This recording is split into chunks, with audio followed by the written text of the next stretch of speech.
Welcome back, Patriots. We have a video here of a Kamala Harris fanboy getting owned. This one comes from Liberty Hangout. If you don't want to hear my commentary, link to the full video is in the description below. Let's roll it. So which branch of the military uses AR-15s? I didn't say that the branch of the military used AR-15s. I said they were weapons of war. Okay. What war did we use them in? Again, they're just weapons of war. This is gonna be good. Have you guys been following the Democrats with the Democratic debate? Kamala Harris? I think she's got a bright future. Okay. I'd like to have her. Realistically, I'd like to see some real concrete answers out of her. Okay. I haven't heard anything concrete, but I think she has a bright future. So something that is concrete. Hold on a second. I haven't heard her say anything intelligent or actually do anything, but she has a bright future.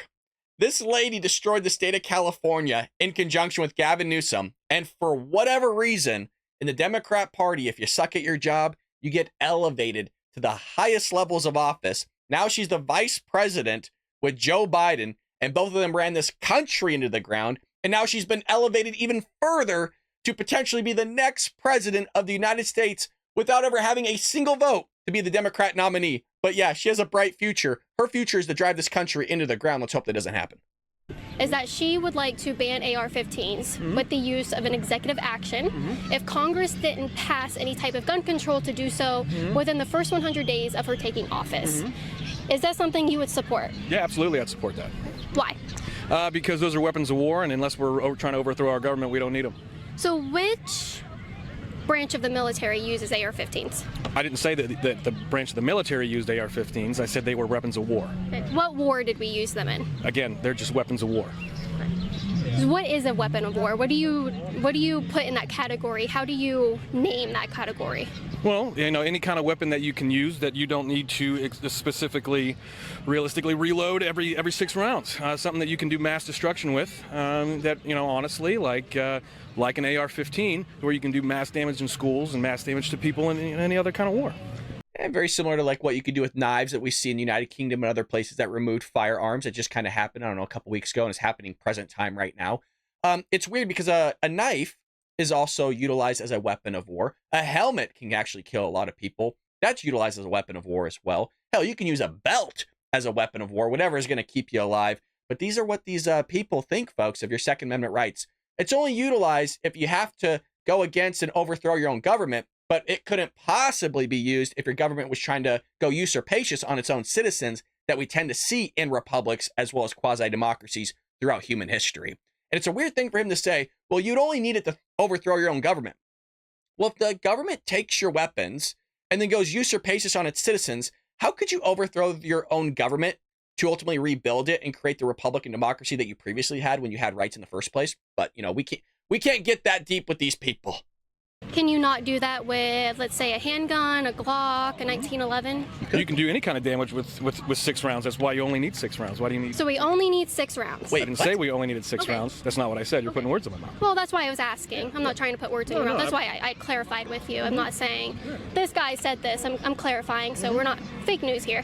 I didn't say that. Do you think that there should be only 6 rounds, or what's the limit for you? I didn't say anything about a limit. All I'm saying is that, yeah, specifically, because we don't necessarily need anything more than 6 rounds for personal use. If you want to go hunting, go hunting. Okay. But, you know, for weapons of war, like an AR-15 or, you know, anything bigger than that, specifically speaking, I don't think you need anything like that for sport. Okay. What about self-defense? Wow, this guy's an idiot. I mean, don't you think one would do it? Oh One round Yeah, don't you think 1 round would do it? for self-defense? Yeah. You better be a good shot. Well, You could tell that this guy probably never has either shot a gun or taken a firearm training course or been in a situation to where you need to fight for your life and your family's life. This is very similar to Joy Behar. There's this body cam footage of Kamala Bryant actively stabbing a neighbor or an individual in the neck. It's about that far. This cop puts her down with a few rounds. And Joy Behar, The View, comes out and says, well, couldn't he just fire a warning shot or shoot the guy in the kneecap or the buttocks while the chick is actively stabbing somebody in the neck? It's very similar to what this guy says, and a lot of Democrats or those on the progressive side of the aisle that don't know jack shit about firearms, where they say, well, why would you need 6 rounds?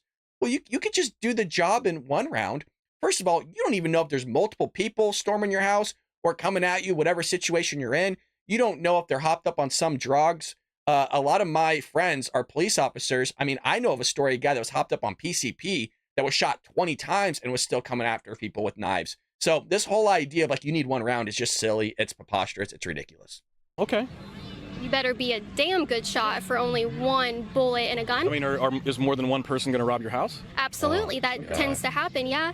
Getting mugged by gangs even, walking around downtown Cleveland. It's not a very safe area. I would want several rounds in my firearm. I want several magazines. So you think more than one person is going to mug you at any given time? I think that is a possibility, yes. Well, so is lightning striking right now, but that doesn't mean it's going to happen. Okay. But we should be prepared. I mean, do you have a fire extinguisher in your home? Of course. The likelihood of you causing a fire is very low, isn't it? Not necessarily. Okay. But why would you have that? You know, it's not likely that you're going to catch your... Do you know how to use an oven? Equating trying to put out a fire in my house to somebody breaking in my house and me shooting them is not the same. That's getting too I think the policy... What I've found is when you're talking to people that disagree with you and you utilize an analogy and they say, well, that analogy doesn't equate to the topic of which we're talking about because it's not literally apples to apples, which is the purpose of an analogy, is to use something that's different, but to be able to assimilate certain information from said different thing to the current talking point that's being discussed right now. They're not able to do it. It's a weird thing.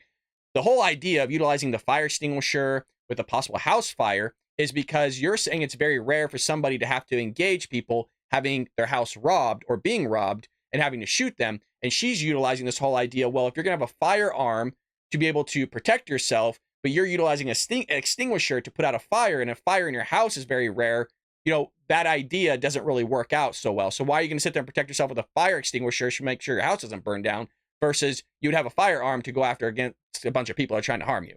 He can't sit there and understand that assimilation and that analogy. I don't know why. See, the premise is the same, is that you don't want more than one round in a bullet in a firearm because you don't think the likelihood of more than one person robbing me is, there you go, you know, it's not there. You only need one. So what happens when I shoot someone that's trying to me and it misses, and I only had that one chance to prevent myself from being or killed by somebody that is stronger than me, is bigger than me, he's about to hurt me. I only have one round. What if I miss? Am I just out of luck? You're adding 2 + 2 and getting potato. They're two completely separate issues. Banning AR-15s, Okay. although not necessarily the right answer, Okay. it's the idea that we don't necessarily need access for everybody to have those things. Well, we don't have that currently. Not everybody has access to that by the federal government, by state governments. Black market, yes, because gun control has shown not to work. So people do have access to that shouldn't. Do you think it's okay to ban someone else's property with the use of an executive action by the force of the government? Because when they ban that, who's going to come to your door and make sure you don't have those? Government officials, police with guns, guns that we aren't allowed to have as civilians. How do we give that force and that power to the government to come and do that to us as private citizens? How is that okay? How do you stand for that? Nobody's specifically saying that anybody's going to come to your house and take guns. That's not what we're after. All we're asking for is safe ownership by professionals or by people who are trained and know how to use. If you're going to ban or want to remove the AR-15, of which this whole video started off talking about, because he classified it as a weapon of war and nobody should have a weapon of war, well, it's one of the most utilized firearms in the country. So if you can't have that firearm because you said it was a weapon of war, well, then that would have to ultimately come to a point of force where the government comes to remove that firearm if people don't want to sit there and give up their Second Amendment right to utilize the firearm of choosing. And so you'd have to go to door to do that. But for some odd reason, again, this guy's not able. But 1 + 1 = potato? Use these. People that know how to lock them up. Banning them specifically to people like myself, who I have no professional training with firearms. I should not be allowed to own that kind of weapon of war because I don't know how to use it. You keep saying weapon of war. What standard and what characteristics of a firearm has to be there to be a weapon of war? Again, weapons that can be used to cause significant amounts of damage in very short amount of time. So cars. Again, 2 + 2 is not potato. Cars kill more people than firearms every year. Are they weapons of war? I'm pretty sure people of a certain religion like to run people over with cars. Wow. Listen, you're generalizing people, and that's absolutely You're incorrect. generalizing gun owners, I would say. No, I said responsible gun ownership. I said specifically that I shouldn't have. I'm not generalizing anything. You're sitting here generalizing people and trying to put words in my mouth. Okay. Because you think I'm going to answer a certain way. I'm not answering that. No, you did, and I think we got really good content. So thank you so Wow. much. Check us out at libertyhangout.org. Do you guys support free speech? Absolutely. All right. One for one, I guess. Thank you guys so much. I appreciate it. Wow. I don't know how that works out, but somehow, folks, he twisted himself in a pretzel of logic, which I don't agree there was any logic there, and somehow made sense for himself to remove firearms, but not to sit there and ban firearms, and that I guess your AR-15 only needs 1 round rather than 6 plus or whatever, to sit there and make sure that if you are getting swarmed by a mob of people, or your government goes usurpacious, well, you only need 1 round in that firearm for things to work out for you and you to protect yourself, your family, and your kids from potentially being, I don't know, murdered, raped, or whatever it may be. This is the thinking of the left, and this is why we cover these types of videos, because brain ain't working, logic ain't working out for them for whatever odd reason. But I hope you enjoyed this video. Check out our podcast every morning, 7 a.m. Pacific Standard Time. We are moving to 6 a.m. Pacific Standard Time starting August 5th. Make sure you check out our podcast. With that being said, folks, let us know what you think about this in the comment section below, and I'll see you next time here on The Bob Brad Show.